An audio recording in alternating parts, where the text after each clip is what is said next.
Well, hello everyone. This is Dr. Song of New Covenant Academy. In this podcast, we're joined by one of our board members, Dr. Christopher Quinn, who has also been a great friend of our school for a long time. So without further ado, I'd like to ask Dr. Quinn to introduce himself. Well, thank you. Good to be with you. It's been wonderful to be a part of the New Covenant Academy. It's been a pleasure to serve on the board for several years and a pleasure to be affiliated with a group, a school that focuses on Christian values and that has also been academically quite successful. So it's an honor to be with you today. Well, thank you for joining us. And today we want to talk about, Dr. Quinn, professional development. And this might be a novel concept or unfamiliar term to many of our parents, but we as educators know what professional development is. So would you like to kind of define or describe what professional development in schools is all about? Right. Professional development is something that's been around a long time. There was a time here in the state of California where professional development was actually required in public schools. And they had rather a complicated system where every certificated teacher had to go through a specific number of hours. I believe it was 150 hours every few years. I don't remember the exact number of years. That is no longer true. But the idea is that in a world with so much change, we want to make sure that our teachers are up to date on the latest issues. It could be technology. It could be changes in curriculum. It could be behavior management.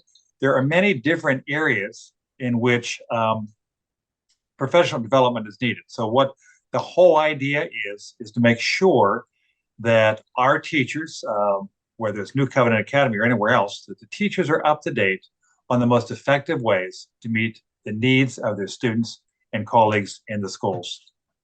Now, I've always likened professional development for credential teachers as sort of like having a driver's license, but not all people who own driver's license are good drivers. Is that true. fair to say? That's true. And I'm mystified as to why the state of California dropped the idea that certificated teachers working in public schools no longer need professional development. At least they're not requiring it. Having said that, the professional development is, teachers get certified, so that's their driver's license. But as the technology in cars, I will give myself as an example. I was just meeting with a friend of mine, one of the neighbors. He just bought a new Honda, a Honda CRV. I have a Honda CRV hybrid. And when I bought it, I was mystified. I didn't know how this thing worked, but no one trained me. You know, I bought the car, no one told me how to do the thing, and I was really confused. And so I actually backed the car up into a trash can and put a dent into my brand new car. Well, in the state of California, in the nation, and actually around the world, curriculum is changing. We have the International Baccalaureate. We have the state standards that are used, the content standards. And so these things develop, and every single teacher has his or her strengths. But despite those strengths, we want to make sure that they are really well qualified to meet the needs of all the students in all situations. That's the idealistic way to do it. We want to make sure all teachers can meet the needs of all students, but that's one of the ideas behind professional development. We want to make sure that they do. Another personal note on professional development. When I was a teacher, I met my wife in professional development. She was the professional developer. So professional development is very important to me. It's the month of February, but we've already passed Valentine's. I don't know why you're mentioning it, but she's sitting right next to me here. Okay, all righty. Please say hello to her for me, please. So I think we're trying to get teachers, at least in our school's case, and I'm sure it's the case of many other schools, that we're trying to get highly qualified and effective teachers to begin with. But when we hire and have new teachers on board, they may be new to the profession or they may be new to our school culture, they need learning. They need to continue to learn. That's they correct. need to learn about what the school's program is about, what the school's culture is. More than just how the school operates, they need to understand the students. I think a lot of times we as teachers, we're taught to understand different types of students, whether they're kinesthetic learners, they're tactile learners, visual or auditory, and we have 16 or so different ways to quantify these different groups. Right. But we never think about the fact that teachers also have certain strengths as well as what we call areas of improvement or weaknesses. Right. Right. And so teachers, when teachers come out of, I can just speak for myself. When I came out of the teacher education program, I went to a good school. I learned a lot. But when you face the kids for the first time, it really is, most teachers are not well prepared, despite the fact that they've been trained, they've gone through student teaching. It really is not everything that a teacher needs to know. And the first 5 years of teaching are really the most critical. And unfortunately, as a whole, as a profession as a whole, 50% of the people who go into the profession drop out of the profession. Why? Part of it is they're not really well prepared. They're not well prepared in terms of dealing with all of the issues, all the different types of students, dealing with the curriculum, dealing with all the demands, some of this technology, how to use the technology that it's required to teach, using a smartboard, using iPads. Also the issue of what's the best way to even put together a test. We've all taken tests. Everyone who's been a teacher, everyone who is a teacher has gone through a lot of education. They've been on the other side, but now that they are the teacher, it's a very different ball game. And so learning how to teach is really much more complex than what many people realize. And so student teaching, different states, different programs require different amounts. But once a teacher starts teaching, the most critical form of professional development typically happens in the first few years of teaching. That's when they have the most questions. That's when they have the most problems. And so helping teachers understand and having someone to go to, just a mentor, someone that can help them. So it may not be formal professional development, may be informal professional development, where they have a mentor who is able to answer questions. Well, what should I do? Right. So-and-so is not doing this or they're doing that. How can I help this student? Or how do most of my students, I guess, gave a test. Most of the students failed. What am I doing wrong? Right. So learning how to put all of these different moving pieces together. And the other thing is education moves very fast. I know it's true in the New Covenant Academy. It's a challenging, rigorous curriculum. And so trying to keep up on the curriculum. I know, again, going back to my own wife, she taught an IB program in high school. She said it was like finals every night because you really had to work hard to get ready for the next day's curriculum. It's a very demanding curriculum. So helping teachers learn how to learn how to teach is an ongoing part of the profession. Well, thanks for sharing that. Now, you've done a lot of work with public school teachers. I don't know how extensive you work with the private school teachers, but in general, how do teachers react to your coaching or guiding them in terms of professional development? Is it one of resistance? Is it one of embracing the opportunity to learn and grow? What has it been like for you? That's a very good question. And I would say for the most part, the younger teachers are eager to learn. If they're a new teacher, they already have questions. They really want to find out, how can I be a better teacher? How can I be effective? The older teachers, they've learned how to survive in their own context. Wherever they teach, they've been teaching for a few years and they have learned what works for them. It may not be good practice. Several years ago, I was working with a school in Los Angeles, a large high school in Los Angeles, and I was assigned to work with a teacher who had been teaching quite a few years. And he looked at me and he said, "Really? You're going to teach me how to teach?" So fortunately, I was working with another consultant. The two of us went up to his classroom, and she was very wise. She said, "Well, show us what you're doing. Show us what is going on in your classroom." So here was an experienced teacher. He'd been teaching quite a few years. And as he shared with us what he was doing, we realized it wasn't even close to what he was supposed to be teaching. It was way off the standards that were being used at the time. His teaching methodology, his tactics were more aligned to an elementary school than they were to a secondary high school. So my point in saying all of this is even experienced teachers um, who have been teaching a long time still need help. Some of them Yeah. want it, some of them don't. Uh, I've done several different levels of teaching, coaching.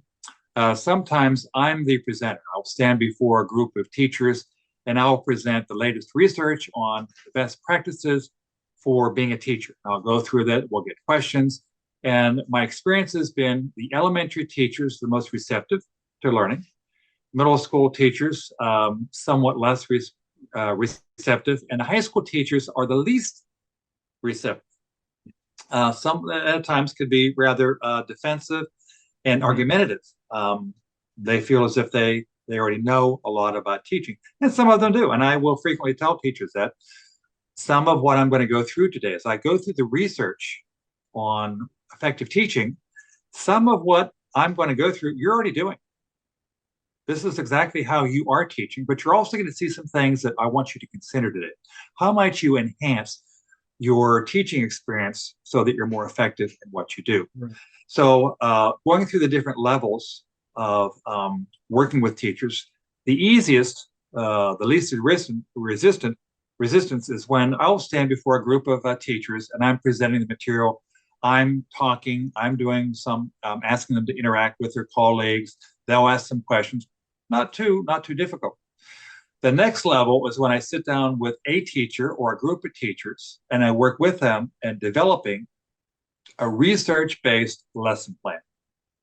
And that can be quite challenging because they're not used to, they're just, pulling some ideas together, and they're not used to using a research-based structure in which to prepare a lesson. Then the next level is somewhat more, I don't like to use the word invasive, but I'm going to. I go into the classroom. The teacher, Yes. we've prepared the lesson. Mm-hmm. I'm in the classroom. They're going to teach the class, and I'm going to be there coaching them. So I've done this where it's interactive, and we've already been through the lesson. We've already talked about it. And in some cases, I might have modeled it. For instance, in a high school class where the teacher teaches pretty much the same thing. He or she might have 5 periods of, say, Algebra 1. So the first class, I'll teach it, and I'll say, using all the methodologies, all the things, here's how I would do it. So I will teach it. And then the second period, then that teacher whose classroom I'm in, he or she will teach. And then I'll coach him. I'll say, well, why don't you try a pair share right now? Why don't you do some checking for understanding right now? Make sure that your students understand. So my point is, at that point, I have had teachers. I'm not making this up. I had a teacher tell me once when we were doing this level of coaching, she liked me. She was comfortable with me, but she said, Chris, she said, I don't know if I can do this. She said, I'm ready to throw up. That's how nervous she was. Yeah. So my point is, most teachers are in the classroom by themselves 99% of the time. So then when you bring somebody else in and you're in the position to coach them or help them develop their skills, it can be quite threatening. So in general, it seems to me that teachers are left alone in their classrooms. And I think we had a conversation about this in the past where some teachers don't want others to know what's happening in their classroom. I think that's a major problem. And at our school, I'm frequently in the classrooms. We have other teachers visiting and observing. So we developed this professional learning community or culture. And yet that's not how it is embraced or practiced in most schools. And I think the other aspect is that teachers love to wing it. I think the preparation is something initially in their beginning of their career, they may take it serious, but after a while, they think that they could just kind of wing it rather than, each year fine-tuning your lesson plans or changing the curriculum or adapting new technology. It seems like they just want to kind of repeat everything and regurgitate, and they hope that it sticks, but it doesn't, because things are constantly moving and changing. Right. And education research continues to advance. We have universities all over the nation, all over the world. They're conducting research. And so the knowledge base that we have of the most effective teaching, it's continuing to advance. And so we want to be able to help teachers be successful. Every single teacher wants to be successful in the classroom. Sure. And so helping them acquire the skill. And unfortunately, the longer teachers teach, the more difficult it is because they feel like I've acquired my comfort level. And so therefore, I don't really want to change. So there's this level of discomfort. So what I have done, what I was trained to do and what I did when I was a school principal, is I would spend some time collecting data. I would go into the classroom. I would have my data sheet, and every component on the sheet, it was two-sided. You can't cover everything. I mean, there were probably, I don't know, 50, 60 items on there, all research-based, but you can't look at everything. You can't do all of it, yeah. No, you can't do all of it. So typically I would meet with the teacher and say, what do you think, what would you like to work on this year? Where do you think you need to grow? And they would mention one or two things. I've never had a teacher tell me, no, I'm done. I've acquired all the knowledge I need. I'm a great teacher. No one ever says that. Well, if there is such a person, then that person really needs to check himself or herself and maybe walk away from the profession, because who's got everything down? Who knows everything? No. I mean, you and I have talked about this in the past. I'm constantly learning. I mean, this is what, 25th year of my just being at NCA, but in the past, almost 30 years. I find new strategies, new tactics, new tools, something that seems more effective content and presentation than what I already have. So it's a constant, work at it. But to say that I got everything down, that's really a disservice to the students. It is. And as I said, Dr. Song, I have never met a teacher who was less than honest. Every single teacher that I have worked with has said, well, I really think I need to work on this. I need to work on that. And I said, fine. All right. Now that we get I have some ideas of what to look for, I am going to come into your classroom. I'm going to collect some data. And ideally, I would go in and observe a teacher multiple times, collect the data, sit down with the teacher, and I would say something to the effect, Mrs. Jones, did you notice you're not calling on girls. You're only calling on boys. Of the 100 times that you called on students over the last week when I've been in your classroom, I've counted it. You called on students 100 times.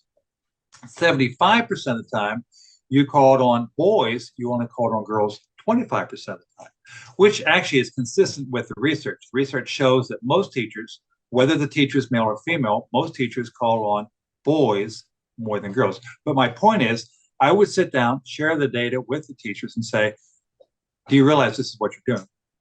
And 99% of the time, the teachers would say, I had no idea. I did not know I was doing that.